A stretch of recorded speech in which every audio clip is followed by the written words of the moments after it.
Hello everyone. तो आज हम लोग बात करने वाले हैं एक ऐसे स्टॉक के बारे में जो कि प्राइमरली ड्रोन बनाती है, वो भी अनमैन्ड। तो ये जो स्टॉक हमारा रिसेंटली आया था, जो कि अप्रॉक्सीमेट डबल हुआ था आईपीओ के लिस्टिंग पे। तो आपको आइडिया लग ही गया होगा, हम लोग बात कर रहे हैं आइडिया फोर्ज टेक्नोलॉजी के बारे में। तो आ जाते हैं हम स्क्रीन पे। तो इसके फंडामेंटल्स हम देख लेते हैं।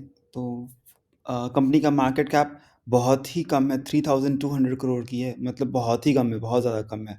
तो उस हिसाब से काफ़ी ज़्यादा वॉलेटाइल है होगी। और वॉलेटिलिटी की बात करें तो अगर हम देख सकते हैं कि ये टॉप से जब से लिस्ट हुई है, ये अप लिस्ट हुई थी डबल प्रीमियम पे, अप्रॉक्सीमेट 1300 पे, जो कि अब इस टाइम पे डाउन होते होते 40% हो चुका है। 40% डाउन हो चुका है, सॉरी। तो तो इस हिसाब से हम देख रहे हैं कि ये बहुत ही ज़्यादा रिस्की है, क्योंकि इतने कम मार्केट कैपिटल में मैं हो सकता है कि आने वाले टाइम में चले ही ना, बहुत ज़्यादा नीचे चला जाए। तो ये रिस्क होता है एसोसिएटेड छोटी कंपनी के साथ। तो हम स्टडी करने वाले हैं। तो इसमें अब देखते हैं कि इसका बिजनेस प्रोफाइल क्या है। तो ये मैन्युफैक्चर करती है आरटे unmanned aircraft vehicle for mapping, मतलब वही ड्रोन हो गया हमारा। और ये इंक्लूड करती है यूएवी पेलोड बैटरी, ये सब से बनती है ये। और ओके, तो अब यहाँ पे मैन्युफैक्चरिंग फैसिलिटी की बात करें तो इनका है मुंबई, और मुंबई में है 21,000 स्क्वायर फीट का। और इनके ये दो मेन प्रोडक्ट्स है, आई मीन सॉफ्टवेयर्स है। तो हम जल्दी से आ जाते हैं इसके पीयर्स पे। पीयर्स में हमारा टॉप है एमटार टेक्नोलॉजी। तो एमटार टेक्नोलॉजी काफ़ी सारे सेक्टर में काम करती है। इसमें कुछ है भी नहीं। एक जेन टेक्नोलॉजी है, वो नहीं नहीं है, वो भी ड्रोन सेक्टर में काम करती है। एमटार हमारा डिफेंस में भी काम करती है। अगर हम फाइनेंशियल्स की बात करें तो बहुत पुरानी कंपनी है, नहीं तो हमारे पास बहुत ज़्यादा डेटा है नहीं। तो अगर हम प्रॉफिट की सेल्स की बात करें तो 100 करोड़, फिर हमारा नेक्स्ट क्वार्टर में 40 करोड़, फिर कम हो गया 38, फिर 97 करोड़। तो देख रहे हैं काफ़ी ज़्यादा फ्लक्चुएशंस है। रीज़न बीइंग कि ऑब्वियसली छोटी कंपनी है, तो अगर ऑर्डर आया तो फिर हमारा सेल्स बूस्ट होगा, अगर नहीं आया तो हमारा डाउन होगा। तो ये इश्यूज़ होते हैं। और उस हिसाब से हम देखते हैं नेट प्रॉफिट देखें 41 था, फिर सिर्फ 4 करोड़ हो गया, फिर माइनस में चला गया। अभी फिर 18 करोड़ हो गया। अब तो जो इस क्वार्टर टू में सिर्फ 89 लाख हो गया। तो अब ये काफ़ी वेरिएशंस है, और ये रीज़न देख सकते हैं हमको उसका, हमारा स्टॉक में भी काफ़ी देखने को मिल रहा है, हमारा लगातार डाउन जो जाते जा रहा है। अगर हम ईयरली की बात करें तो हमारा देख सकते हैं कि ये नेट प्रॉफिट पहले लॉस में चल रही थी, फिर -15, फिर अचानक से 44 पे करोड़ की प्रॉफिट हो गई, फिर 32 पे आ गया। तो वापस से हम देख लेते हैं वॉलेटिलिटी। अगर बोरोइंग की बात करें, पहले 7 था, फिर 51 करोड़ हो गया, फिर 16 हो गया, फिर 100 करोड़ हो गया, फिर अब कंपनी ने क्या किया, 14 करोड़ हो गया। तो कंपनी मतलब बोरिंग ले रही है, लेकिन उसको जल्दी जल्दी निकालने की भी कोशिश कर रही है। ठीक है, तो ये आ गया। अब हम आ जाते हैं प्रोमोटर्स पे। तो प्रोमोटर में 30% रखा हुआ है, और 2% हमारा अप्रॉक्सीमेट 3.25% हमारा एफआईआईडीआई है, 10%। तो अगर हम ईयरली के हैं तो ईयरली का डेटा हमारे पास है नहीं, क्योंकि रिसेंटली लिस्टेड है। फटाफट से इसके पीपीटी पे देख लेते हैं क्या डेटा है यहाँ पे। तो यहाँ पे देख रहे हैं कि ये नंबर 1 है इंडिया में फाइनेंशियल 22 में। मार्केट शेयर इसका है 22 पर, सॉरी, फाइनेंशियल 22 में है 50% मार्केट है। तो जितने भी कंपनीज है इस सेगमेंट में, ड्रोन सेक्टर अनमैन्ड यूएवी में, तो इसका 50% इसके पास है। और ग्लोबली यूज़ केस है, 7 रैंक है इसका। और ये जो हमारा कंपनी जो है आइडिया फोर्ज का कॉम्पिटिटर है हमारा इजरायली ड्रोन मेकर का। तो काफ़ी बड़ा बिजनेस एक्सपैंड करने का पॉसिबिलिटी है। अगर ऑपरेशनल मेट्रिक्स की बात करें तो 4 लाख प्लस फ्लाइट्स कंप्लीट हो चुके हैं। 5 मिनट, हर 5 मिनट पे एक आइडिया फोर्ज की ड्रोन लॉन्च होती है। और फाइनेंशियल 24 में एज ऑफ 30 सितंबर ये 48,000 फ्लाइट्स लॉन्च हो चुके हैं। तो और हम आ जाते हैं इसके और डिटेल में। ये हम में आ जाते हैं ओके। तो यहाँ पे अगर क्वार्टरली रिजल्ट की बात करें रेवेन्यू की, तो 403 था, अब जो कि हो गया डाउन होकर 21237 हो गया। और हमारा ग्रॉस मार्जिन भी डिप होते हुए दिख रहा है। ओवरऑल हमारा सारा कुछ डिप होते हुए दिख रहा है। Profit and PAT, I mean profit after tax, ठीक है। तो ये रीज़न होता है कि अगर छोटी कंपनी तो रिस्क बहुत ज़्यादा एसोसिएटेड होता है, और हम इसलिए हम देख रहे हैं कि एफआईडीआई का बहुत ज़्यादा इन्वॉल्वमेंट नहीं है यहाँ पे। और 50% हमारा स्टॉक अगर हम देखते हैं, 50% हमारा वो पब्लिक के पास ही, 57% आई वुड से, ठीक है, बीइंग मोर प्रिसाइज। ये हो गया हमारा। और अगर हम सिर्फ, और एक चीज़ जो कि बहुत अच्छा देखने को मिल रहा है यहाँ पे, कि ऑर्डर बुक अगर हम देखें तो पहले ऑर्डर बुक था 1800 का, फिर 1900, फिर 30 जून में हो गया 1000 करोड़, और 30 सितंबर में हो गया 2533। तो ये ऑर्डर बुक काफ़ी स्ट्रांग देखने को मिल रहा है। तो जो कि आने वाले टाइम में हमारा जैसे ऑर्डर हमारा प्लेस होगा, वैसे पैसे आएंगे कंपनी के पास, और वो हमें हमारा प्रॉफिट में और सेल्स में देखने को मिलेगा। ठीक है, ये हो गया हमारा। और जो हमने, ये तो हमने डिस्कस कर ही लिया। ये कुछ बिजनेस अपडेट्स हैं। ये हमारे प्रमोटर्स हैं, राहुल, अंकित और आशीष, जो कि IITian है, जिन्होंने कंपनी स्टार्ट किया था 2007 में।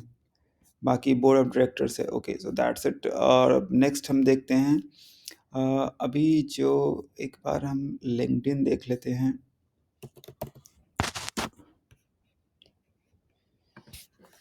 आइडिया फोर्ज फटाफट से।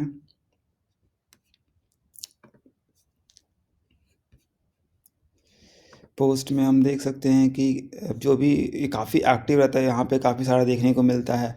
अगर टॉप, यहाँ पे 5 टॉप, आई मीन इसका रैंकिंग जंप हो गया है 7 टू टॉप 5 में अब।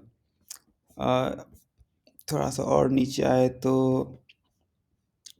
सस्टेनेबल फ्यूचर यहाँ पे दिख रहा है कि क्या कंस्ट्रक्शन में इसका यूज़ हो सकता है, डिज़ास्टर मैनेजमेंट में यूज़ हो सकता है, मैपिंग सर्विलियंस में यूज़ हो सकता है, बाकी डिफेंस में यूज़ हो सकता है, लॉजिस्टिक्स में हो सकता है। तो इसका एरिया काफ़ी बड़ा है। हमारे होम मिनिस्टर विज़िट किया तो ऑब्वियस सी बात है कि कुछ ना कुछ डील ज़रूर होने वाला है, या फिर हो चुका होगा अब तक। ओके, ठीक है। तो मतलब ये पोस्ट हमारे आते रहते हैं, हमें देखने को मिलते रहता है। अब हम ये इन ड्रोन इंडस्ट्री रिपोर्ट पे आते हैं, इसको हम फटाफट से कवर करते हैं।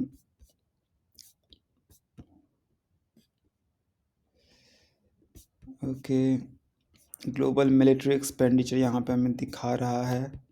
अगर हम ड्रोन स्पेसिफिक जाए,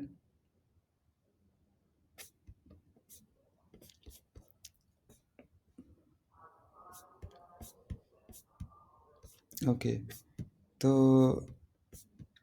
हम आ जाते हैं ड्रोन पे।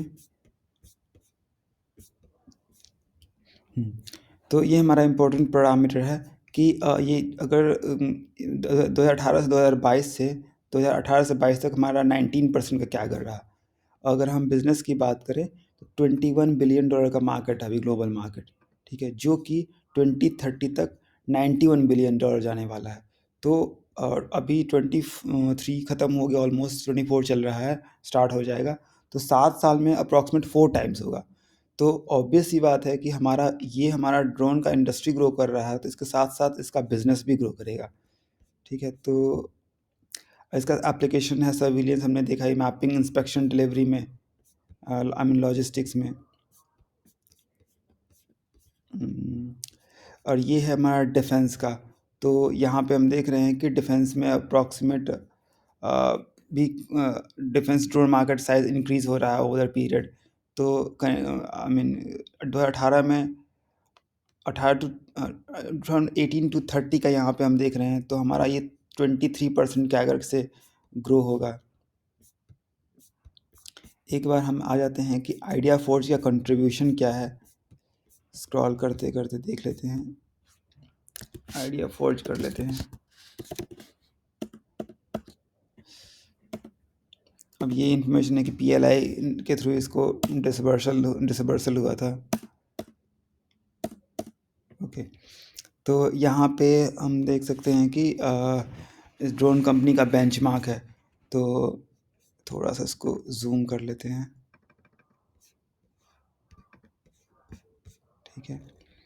तो यहाँ पे हम देख रहे हैं कि इसका रेवेन्यू और 2007 में इस्टैब्लिश हुआ था। और भी कंपनीज है लाइक एसटीएस एरोस्पेस, अगर अडानी का भी जो कि लिस्टेड नहीं है, टाटा का भी लिस्टेड नहीं है, ठीक है। तो यहाँ पे हम देख सकते हैं कि इसका फिनेंशियल ईयर मैंने आई मीन जो अगर पैट की बात करें 33% है, जो कि देखेंगे और किसी का भी इतना डिसेंट सा नहीं है।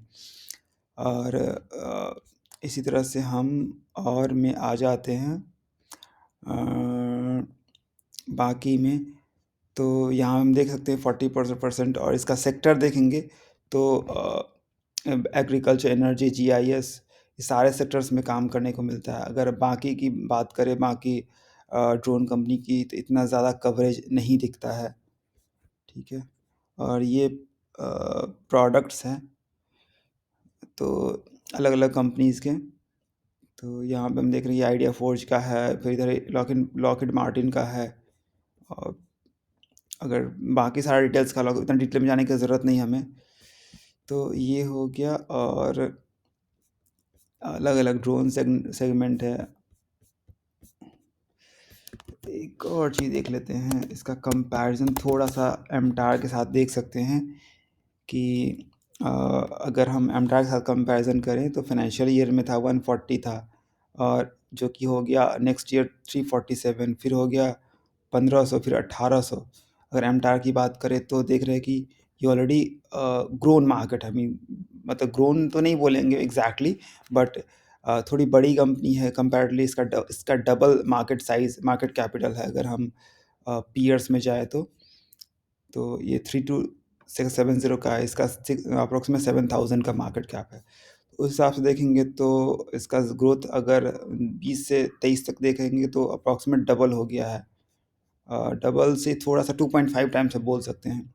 इसका देखेंगे तो आई मीन 10 टाइम्स हो गया है। तो कहने का मतलब ये है कि अ, इसका ग्रोथ का चांसेस ज़्यादा रहेगा नंबर ऑफ टाइम्स की बात करेंगे तो, क्योंकि ये ऑलरेडी थोड़ी सी बड़ी आई मीन डबल हो चुकी है कंपनी इसके कंपैरेटिवली। और अगर ये एच तो कोई कंपैरिजन नहीं है, 2 लाख करोड़ का मार्केट मार्केट कैप है। फिर बी का हो गया हमारा, ठीक है। तो ये हो गया। ओके, सो या so I think that's it for now. So ये अभी बहुत ज़्यादा रिस्की स्टॉक है, तो मैं नहीं बोलूँगा कि आप स्टॉक करो नहीं करो। बस ये जस्ट एनालिसिस था कि जिसके बेस पे आप डिसीजन ले सकते हो। अगर आपको लगता है तो आप परचेज कर सकते हो, अगर नहीं लगता है तो नहीं ले सकते हो। Thank you so much for watching.